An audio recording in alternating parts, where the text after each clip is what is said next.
Host today, Jordan, with Wondr Emporium Coaching. So, hey, peeps, welcome. Happy Friday, happy Easter, whatever it is that you're doing. So, let's keep the momentum here, amazing folks. We're going to talk about feeling stuck. But to understand what it is or what it means to feel stuck, we have to turn to a little bit of science and neuroscience and all this kind of stuff to deep dive into what and why does it feel like we're walking, in concrete? And why does it feel like my manifestation is not showing up? Why does it feel like, all of this kind of stuff? And yes, of course, as you know, I'm going to be giving you some tips from NLP. I have no idea why my voice went so high. I think I was hitting puberty then for a second. Finally, right?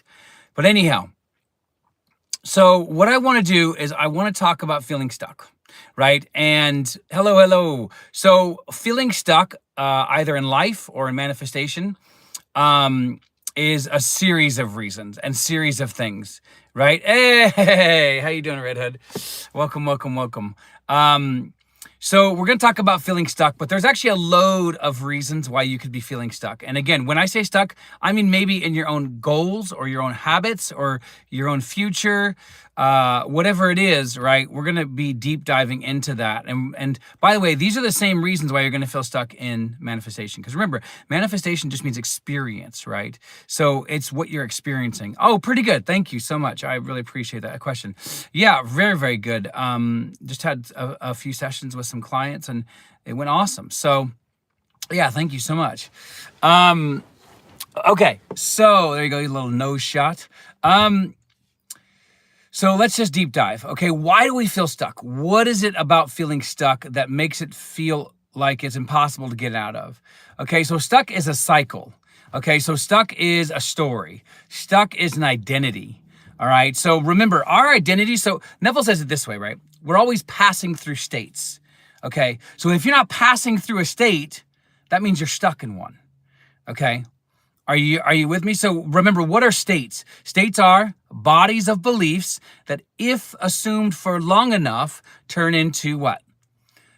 Harden into fact, right? So another way of saying that, let's remove all that jargon, because even though Neville does talk in very beautiful language, sometimes you're like, I don't know what you just said to me, dude.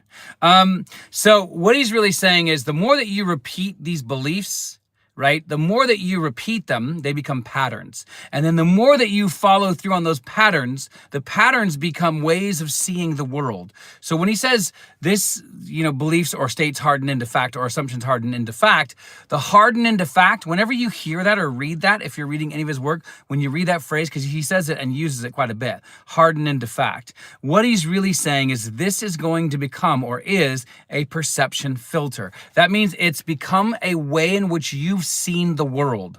Okay. And the reason why I'm talking about past is because obviously these are ones that you want to change. Change. Right? So, sorry, I have like a lost dream of being on America's Got Talent. No, I don't. But basically what I want to do is remember, and welcome everybody, is talk about this. Why do I feel stuck? Right? Well, first things first. If your assumption is hardened into fact, that means you accept certain things without even questioning them. Okay, are you with me? So beliefs become habits, habits become rules, rules become laws, right? And then laws become ethics. Why do I say it that way? Well, to fully understand why you get stuck, you got to go turn to a white bearded dude, that was pretty much considered the father of psychoanalysis or psychology or the talking cure, right? Meaning like pretty much if you go to therapy and you go talk to somebody across the table, that's because of Sigmund Freud, right? And so the idea is that when we repeat a behavior, we form an identity. Okay. And when we form an identity, we form a rule. And then when we form a rule, we form a law. And then when we form law, guess what? Here you go. This is all the Christian and Catholicism right here. You form guilt. So that's what essentially Sigmund Freud calls the superego. Anybody ever hear of that? The superego? So in the short of this, and I'm not going to go very, very deep into this, but the superego is like the law that you have created. Okay, the law that you have accepted as true, the law that you have agreed to. So for example, if you grow up in a family, okay, and they're like, stealing is wrong, and then you go try to do like, hey, like the 5-finger discount, right? You go try to steal it, right? I don't know if you've ever heard of that, but it always cracks me up. So the 5-finger discount just means you're stealing it, right? So 5-finger discount means, hey, I'm gonna fit this into my pocket, and then all the way home, that thing's like melting, and it may not be melting, but what I'm saying is metaphorically it is. And so because you've now created a law that you said stealing is wrong, because you grew up in a family that taught you stealing is wrong, okay? So then that's what Freud is talking about, right? Is that your habits form an identity, and that identity forms actions, and then those actions can form guilt depending upon whether you value what you're doing or not, right? And this is the same with, like, let's say, for example, you're like, no, I believe I should always do what I love, right? No, I believe I should always, and then you're forced to do a job you don't want to do, then that whole time, whether that's a 1-year job or a 10-year job, you're going to feel guilty the whole time. Why? Because you've created a system based on your beliefs. This is why Neville says there's no such thing as evil or good, right? Because basically what he's saying is you've created that, right? Which is, again, that's what Sigmund Freud says. You've created your own ethical system by which you live. Okay, and then guess what? So that's one of the reasons why you might feel stuck, because you feel guilty, because you've lived a way in which you believe for so long that for you to change it feels like you have to change yourself. And guess what? That scares the shit out of your ego. Okay, hey, planet guy, how are you doing? Welcome, welcome, welcome, right? And so that scares the shit out of your ego. And so your ego says, no, you want to change, but guess what? Right?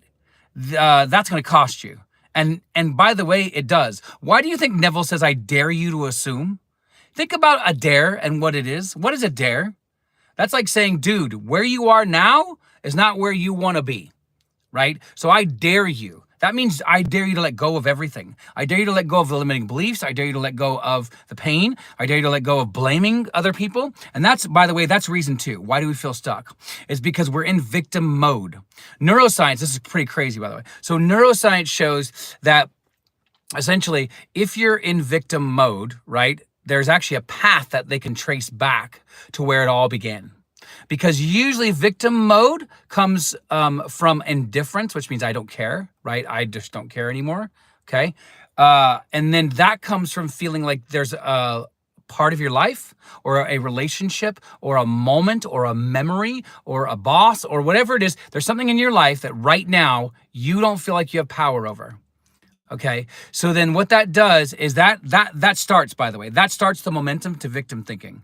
Are you with me? So then that starts the momentum to victim thinking, because you're in a situation or in a relationship or you're dealing with a memory or you're in some sort of environment that you feel has more control than you.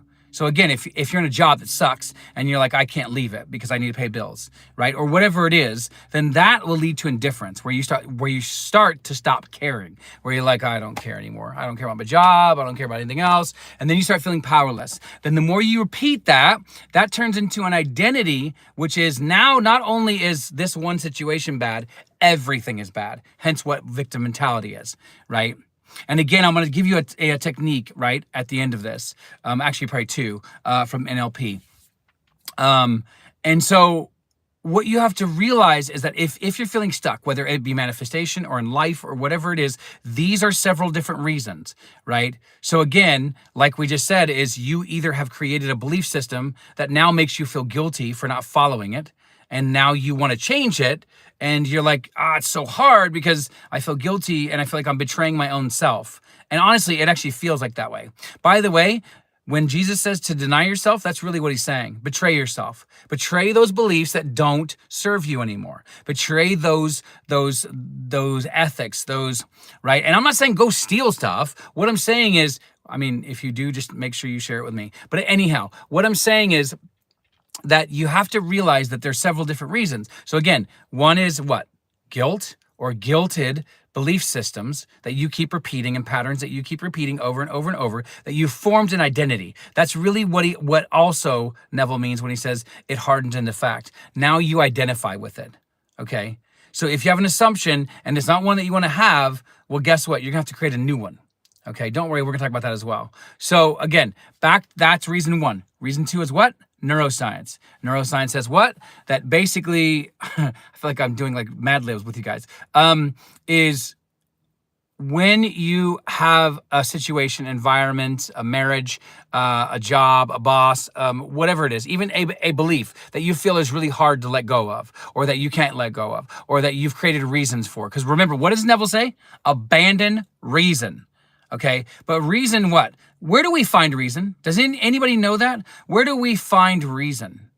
Okay, because reason tends to come from what? Our five senses. I mean, I'm high-fiving you as well. But our five senses, right? Taste, touch, hear, feel, all these kinds of things, right?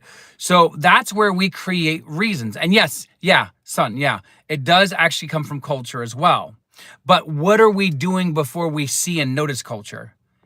We're noticing and seeing culture, right? Are you with me? So we have to notice it. We have to notice culture. We have to respond to it.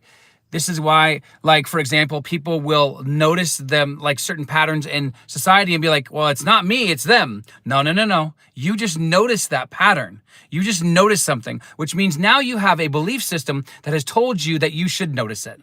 Okay? Right?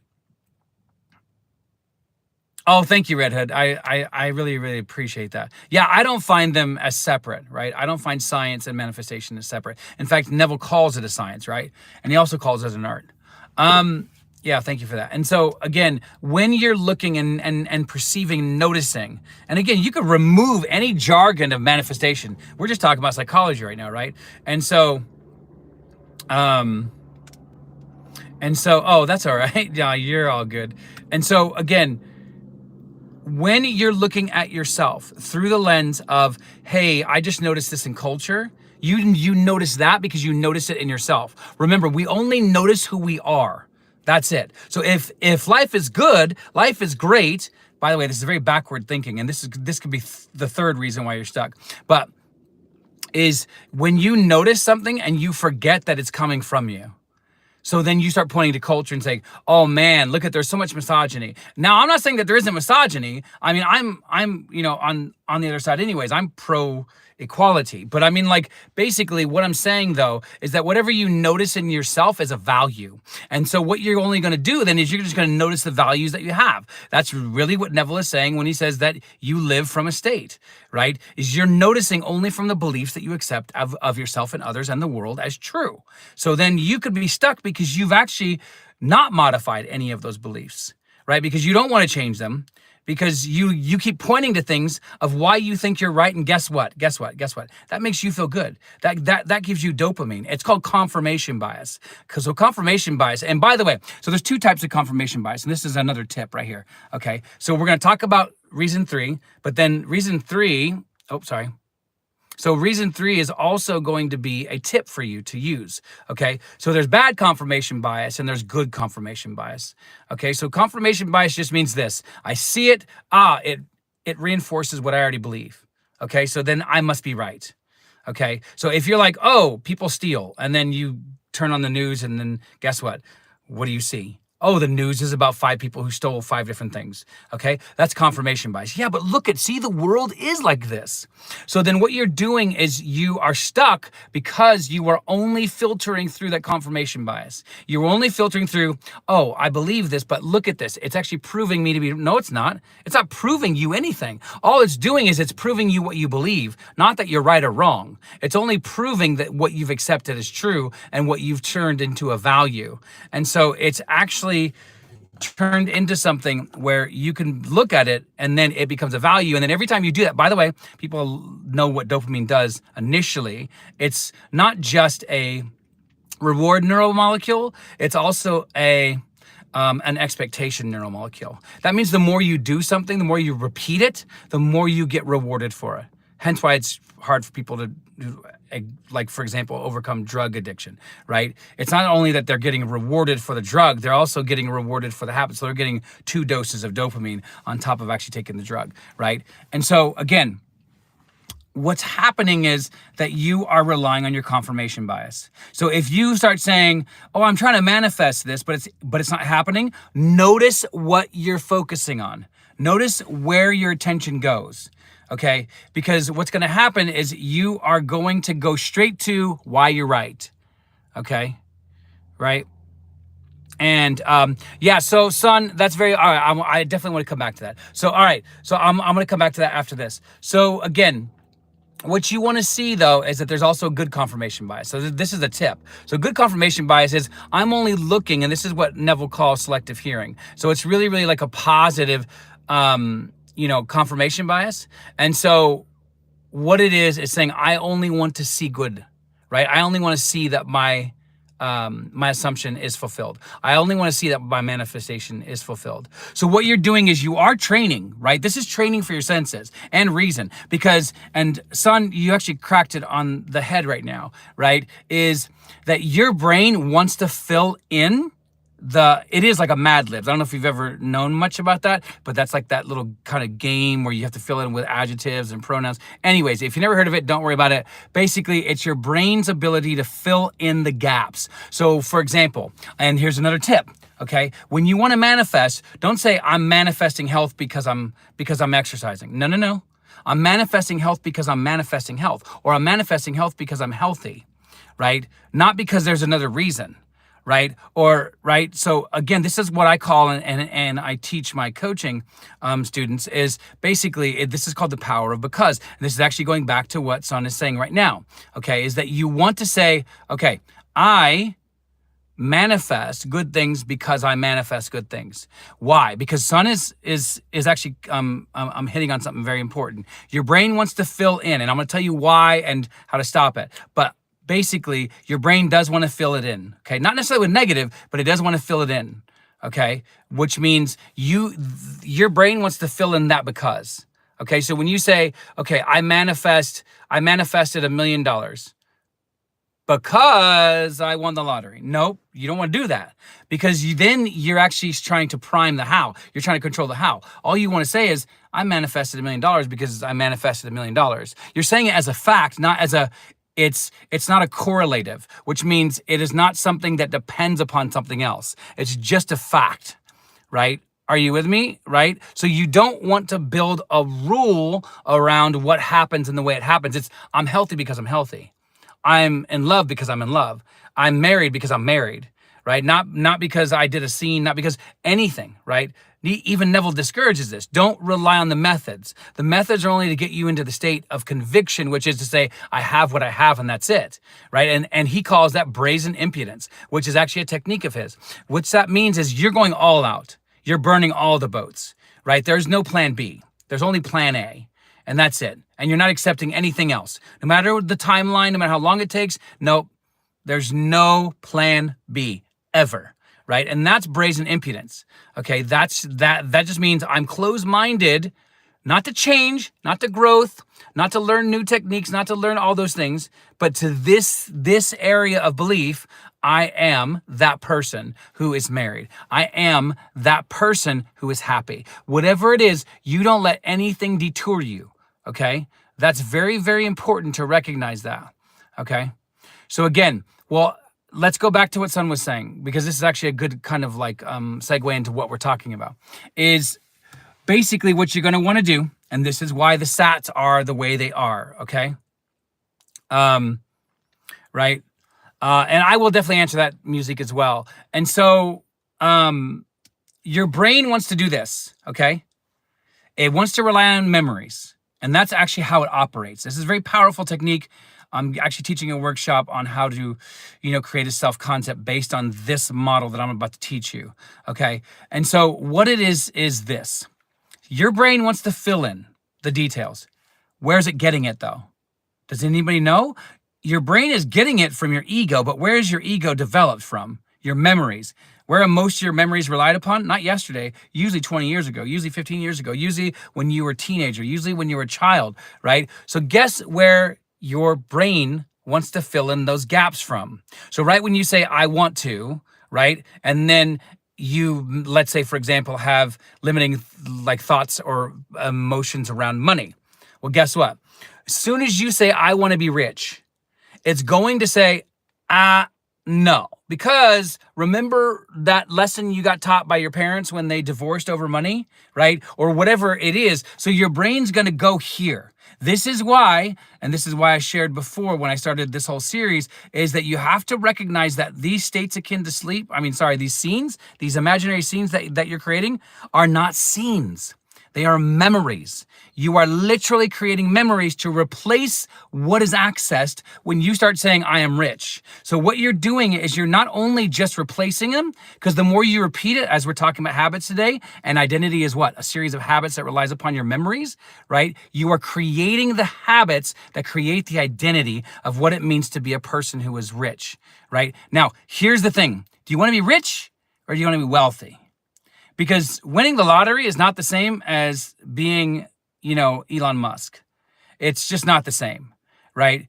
Because I've done research, and in my field, behavioral science, and you could actually fact check me on this, right? They've actually followed people who've won the lottery, okay? And they've actually found out that over 5 to 10 years in these research projects, none of them have changed, not one of them. And most of them have either blown their money or whatever it is. So we've romanticized one area of money, and we've forgotten to actually romanticize the important part, which is wealth, which is I want to have money for the rest of my life. I don't want to have it for 10 years. I want to have it for the rest of my life. So I want to actually manifest wealth, not riches. Are you with me? So that might actually answer your question, Musique, as well, right? Is that you want to get to the point where when you are talking about things, you have to recognize what you're talking about, right, is going to have a memory. Everything. Even when I'm talking to you right now, there's memories being flooded into my mind, right? And so what you have to remember is that the imaginary scenes are memories that are taking over the old memories, okay? And they're meant to overlay them. So the Bible calls it overcoming, right? We are overcomers. What are you overcoming? Well, one memory, the old memory, is actually being overcome by the new memory, right? Or the new self is overcoming the old self. That's another way of saying it. Your new identity is more powerful than the older identity, right? And so that is really, really what we're dealing with here. So again, quick technique here. And I was just finishing it up. But once you hit I want to be rich or wealthy or whatever you want to do, you now create a scene where you are already wealthy after the fact, not yesterday fact. 3 weeks, 6 weeks, 6 months, year, whatever it is, what would you be doing? Create that scene from the first person. Give yourself one repetitive action. You repeat it over and over and over, right? You use that little knob effect that I'm teaching you, right? Turn up the emotions in it, turn up the colors, turn up the sounds, whoever's there, hear their voice strong, right? And then every single time that you say, and you're manifesting and you're affirming and all this kind of stuff, you then, and I mean control it. I don't mean just wait for it, because your brain will be like, nope, let's go back to default. Let's go back to the old self, right? Hence why you see the metaphor of Lot's wife turning into salt. Because what does salt do? It's a preservative. You're preserving the state every time you look back, right? And you don't want to look back, right? And you don't want to groan about Egypt like the Israelites did, right? Because that's just saying, oh, it was so much better. I knew the old state. Even though I didn't like it, I knew it, right? And so you might go through some discomfort, right? And it might be very uncomfortable, actually. And that's okay. Don't take the discomfort as something's wrong. Say, actually, something's right. I'm changing. I feel the changes within me, right? Because a lot of people will look at manifestation and they'll say, oh my gosh, something just happened that looked like it's not working towards my favor. But here's the thing. Remember what your brain's doing. It wants to bring you back. It wants to circle you back, okay? So then what you want to do is you want to say, nope, that didn't happen. And even if it did happen, give it only a reason that serves your end goal, which I actually train people how to do this in a workshop, right? And so what you want to do is you want to bring it back every single time to the new memory, not to the old memory, to the new memory. And the new memory is what? That's what you just created. Okay, it's going to want to go back. Boom, new. Nope. Then you create rituals. You create habits. You create behaviors. You create daily habits. Okay, like for example, I'm teaching a workshop right now on a daily routine. So you want to start out with like for example, you want to start out with meditation. You really do want to work, and this may take you a year to get there, but you really, really want to work up to getting 20 minutes in the morning and 20 minutes at a bedtime, and then let that lead into your your scenes, right? And you want to do deep breathing. And if you can't do meditation, then do like Wim Hof, or do deep breathing, or do 4, 7, and 8. Do something that helps you down regulate your mind from the busyness of the day. Okay. And then you go into the state, but you do it like a fluid motion, right? You move from one to the other. And part of what you're doing, remember, is you're not going into these scenes when you're creating them to have. You never go into have, right? Because if you have, you can lose. But if you go into be, you're always being, right? Can you hear the difference? Can everybody hear the difference? Right? And so you're going into these scenes to create new memories, which create a new identity, which then manifest. Okay? And again, you could do this within, Neville argues that basically people can do this within 10 to 20 seconds. You can impress the subconscious within 10 to 20 seconds. Now, I've said that yesterday, and I don't want you freaking out being like, oh, no, that means I'm doing something wrong if I can't do it that fast. No. Keep in mind, he's done this for years before he was able to say that. So, give yourself some slack. But here's also motivation. This is back to being stuck, okay? And then I'm gonna give you a couple of routines or a couple of tips, okay? How to get out of being stuck. But remember, motivation. This is the worst. Let me see. How can I say this? Our culture has a very, very bad idea about human motivation. Okay, very, very bad. So we always talk about motivation as if it's on a scale that is always going up. Right? We literally, and I'm in I'm into futurism and into biohacking, as in like trying to find ways in which to enhance the human body and taking nootropics, which are for brain health, all this kind of stuff, right? But at the same time, what we have to realize is that when we're trying to do that, we're not trying to hack motivation, because motivation actually comes with a Sabbath. Right? Meaning rest, right? And so you have to recognize and realize that motivation is it just comes like this. Like hills and valleys, okay? And the valleys aren't bad. Take those, run with them, do self-care, go get a massage, go get your favorite drink, go take a breather, go daydream, go run, go do something fun, go do something that is totally giving your brain a break. Okay, because think about this, and people say, yeah, but what if I'm not focusing enough on my actual fulfilled wish? Trust me, you're still going to manifest, okay? But you actually need to give your brain rest. You can go through what's called emotional fatigue. It's a real thing. It's actually referred to as affective fatigue, but that means when you feel too much, you can end up turning that into what's called anhedonia. Anhedonia means you stop feeling. That means you don't feel feelings. You're like, I feel like I'm burnt out, right? And so that's probably the most you're ever going to do. You don't want to do that. So you want to understand that it's okay to have a hill and then a valley, right? The valleys aren't bad. Okay, this is the problem, especially in the West, when we're like hyper super performance and we want to be ultra human and blah blah blah. No. That's awful. It is okay to have lulls. It's okay to have moments where you're like, I think I'm gonna take a break now, right? I just spent 2.5 hours, or an hour or 30 minutes, whatever it is, and I feel like I'm okay, right? So other people call that letting go. That's not for me, letting go. I think it's the stupidest idea to be taught that you need to let go or detach from your desire. No, you don't. That's like saying stop being happy. No, you don't. You just don't need to do that, right? You let go of the how, but letting go of the how is not the same of letting go of your desire. Please don't follow that. People will even say, yeah, but I can prove to you that happened. No, you can't prove to me anything. All you prove to me is that you actually ended up changing your dominant, which Neville calls, right? Which Neville calls your dominant state, right? The state that you keep defaulting back to. Okay, and that's the one that you want to focus on changing. Okay, and so again, no worries. And so again, when we're coming back to this, right? That's awesome, right? And so again, you don't have to let go of your desire. You don't have to detach from that. And check out my other videos where I talk about that, because I'm very much against the popularization of this idea that you need to let go of your desire. No, you don't, right? You let go of the how, but that's not letting go of the desire at all, okay? So, all right, soapbox done. Boom, back to desire and why we feel stuck. Okay, so we've already talked about 4 reasons why you could feel stuck. Okay. Okay, that's a great question. So how do you deal with spirals? Okay, so let me say this, and then we're going to talk and respond to Rahim. Okay, and Rahim, let me see. Can you explain that a bit more? I know what you're saying, but maybe just for other people, maybe because I guarantee you're not the only one who actually probably has this question. So thank you for being brave enough to ask that.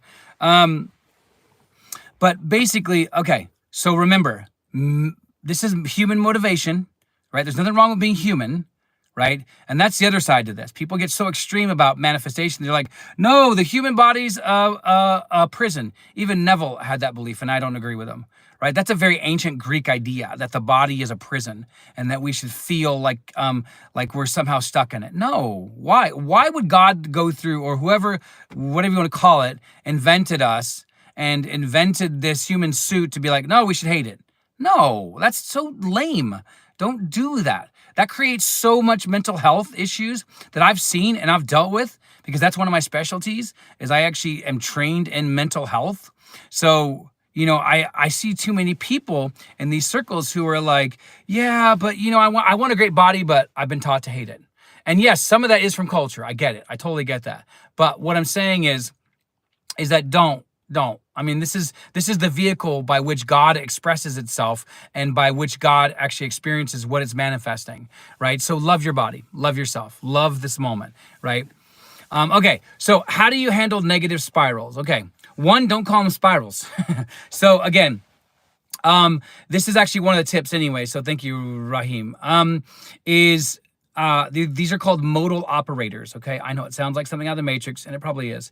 But modal operators mean, what are you saying and how are you saying it?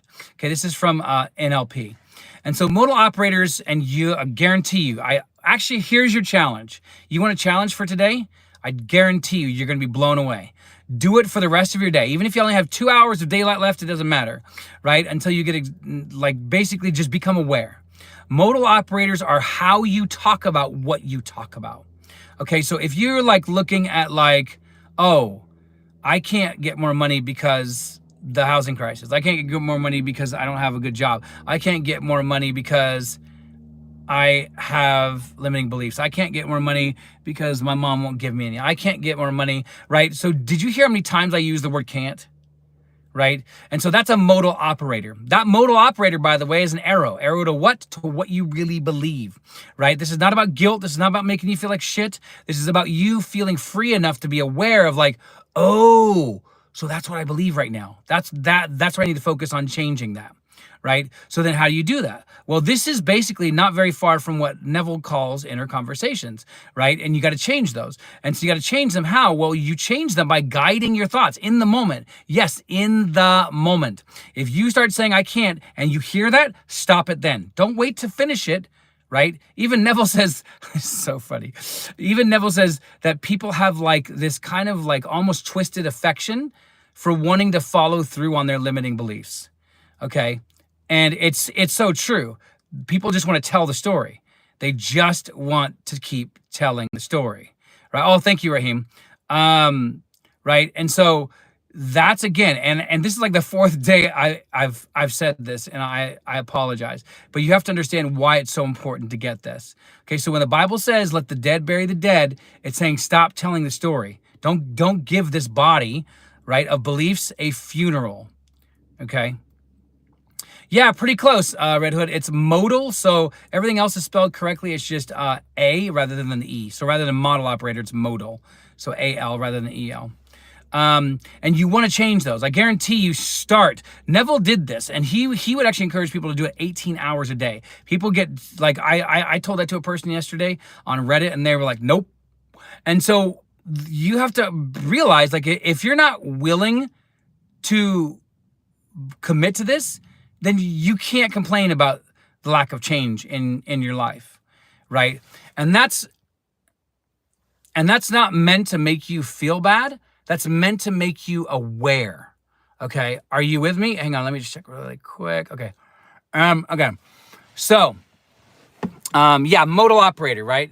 So, Anxiety makes, okay, yeah. So again, and I'll come to that, right? And yeah, so I have about like 5 more minutes or something like that. So, okay, so watch your modal operators. What that means is I want you to sincerely try to do that. Let me see what it say. Friday, try to do this as a practice for the next 3 days. Just watch. You don't have to change them. I mean, I would encourage you to change them, but if you don't want to, then that's fine. Just watch. Just go and watch, see where your mind goes, but not just your mind, your mouth goes, because out of the mouth, what? Comes your beliefs, right? The Bible says that, right? Out of the mouth, right, comes from what is in the heart. That means your beliefs, right? That is literally what you accept as true, okay? And so you have to watch this because your words will tell you where you stand. Don't fear them, use them, okay? And so you have to get to the point where you're like, okay, I just realized I wanted to go to the movies and I said I couldn't. And where'd that come from? Okay. Oh, it came from because I have this belief, because I have a crappy job. And then I have the crappy job because then, right, because I have this crappy job, then I can't pay it. So, right. So again, yeah, Red Hood. Yeah, definitely. Well, I mean, you know, I do coaching. I do have that free Discord group as well. That's fine. Yeah, definitely. We've actually just modified all of our coaching packages. I do weekly stuff. Even Raheem's actually part of it. We do these kind of weekly get-togethers. We were supposed to have one today about self-concept. They're only $50. But you know, basically what I want to do is I want you to just recognize how you say what you say. And it doesn't matter what it's about. It could be literally about going to the bathroom. Like literally, where does your brain go? Okay, because that is what you want to do, and then you want to start guiding them. That's what Neville says. Guide your inner conversations towards what? The end. What is the end? What do you want? If you want fame, then if you have limiting beliefs about fame, then start guiding them towards the new scene that you've created that proves you're famous, right? And then you start guiding these to say, man, it feels so good to be famous. And you just not exhaust your brain, because that's actually not helpful. But you do get to the point where you can use things like affirmations, whether they're emotional or not. And you begin to use them on a regular to actually help guide your process, right? So again, okay, yeah, definitely. Let's see. And yes, yeah, by the way, my email is a part of my bio as well. So it's at best, let's see, perceived or not and really shifting. Okay. About manifestation limitations, perceived or not really shifting. You know, and again, well, I mean, I would say this, okay? You are experiencing everything you perceive, and everything you perceive is a body of beliefs, and every body of belief is formed by a memory. Every one, not just one. Every single one. You believe that the sky is blue? Guarantee you there's a memory, probably leads you back to science class about how the, you know, light reflects and is refracted and all this kind of stuff, right? Oh, you believe in frogs? Guarantee you somewhere along the way you either played with one or someone told you about it, someone taught it to you, right? You could trace every single thing back to a memory. Okay. And that's why you want to get good at revision and revising in the moment. And that's what I'll probably talk about tomorrow, by the way. We're going to have like basically a revision kind of workshop. All right. We're going to break down some ideas and how to use revision. It's one of Neville's most powerful things he's ever taught. Okay. He even said that he got somebody actually who told him when he was a child that basically, I think he was 7 years old, hey, you're basically gonna be a big deal in human history. And so he said, listen, I feel like right now, the one thing that I'm supposed to teach you is about revision, right? So again, let me do these ones, and then again, if you're looking for coaching, please get in touch. Again, my emails are on my bio. We've just changed and molded new exciting packages, which include like chat support, text support, all this kind of stuff, right? And I do have products. We have like a product page in the actual Discord. I even do like scene recording for you. I either voice record it or I just write it for you, or I do both, right? All of that kind of stuff. So again, check those things out. So, all right, let's talk about the NLP, okay? Here's 2 techniques if you're feeling stuck. This is called the swish pattern, all right? Yeah, I look forward to hearing from you, Red Hood. And basically the swish pattern is a little bit like yesterday, but a step removed, okay? So the swish pattern is taking, okay, I feel stuck. So what you do is you take that scene, okay, and you do not dwell on the scene. Whereas yesterday I said dwell on it, this is the opposite. You start with the scene that you don't want. So let's say you feel stuck, okay? Everything's already black and white. You don't do the color thing and draw it out. That's for harder things, okay? That technique I taught you yesterday is for much harder, okay? Today is just about swish, and it's called the swish pattern. You can actually check this out, okay? NLP swish pattern, all right?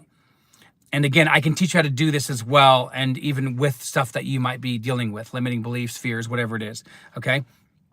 But what you do is, again, you already come into the scene and it's very small. Whatever it is, the scene is already set up and it's very small, black and white, right? And then what you do is you literally leave it there for about a microsecond, okay? So like maybe 1/1000, boom, and then move it, and then you move in the new scene. Okay, and then you start walking through it. And what that does is it takes everything that you think you feel and says, nope. And then it walks you into the power and the excitement and the joy and all the feelings that you want to be feeling into the new scene. Okay.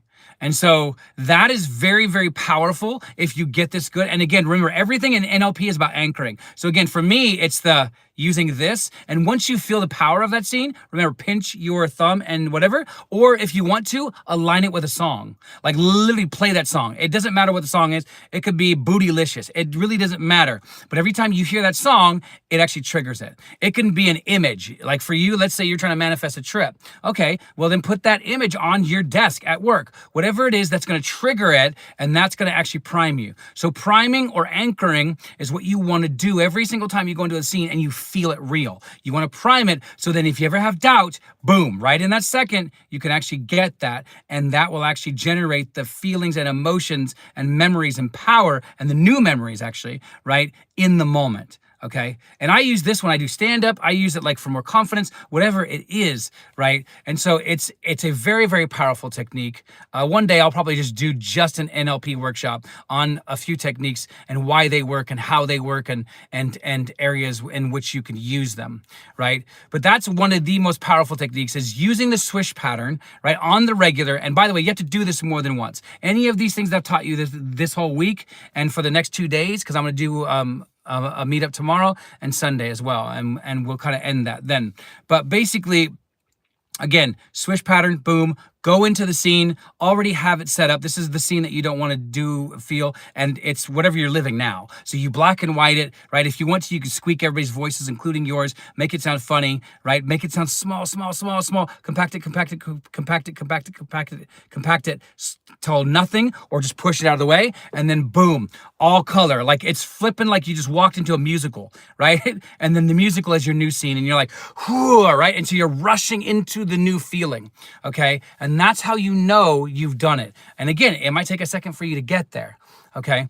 But try this, right? And I guarantee you, the more that you repeat it and you anchor it, and again, it could be anchored with an image, it could be anchored with a song, it could be anchored with a word, whatever it is that makes sense to you, anchor it. So if you hear like the word beauty or the word Tahiti, whatever it is, and then woof, all of that energy comes up into you, then use that, right? So hope this was helpful to you. I love what I do. I'm good at what I do. Again, if you're looking for coaching, jump on, email me, leave a message below. Check out my other videos. I'm going to be recording more new stuff after this week. But, right. Yes. Yeah. So in my bio, Deborah. So in my bio, you want to go in, and there's actually, I believe I've written out the actual email, and then it'll say 2 links. One link is for the Discord, and then also another link is for the actual email as well. So my email's everywhere.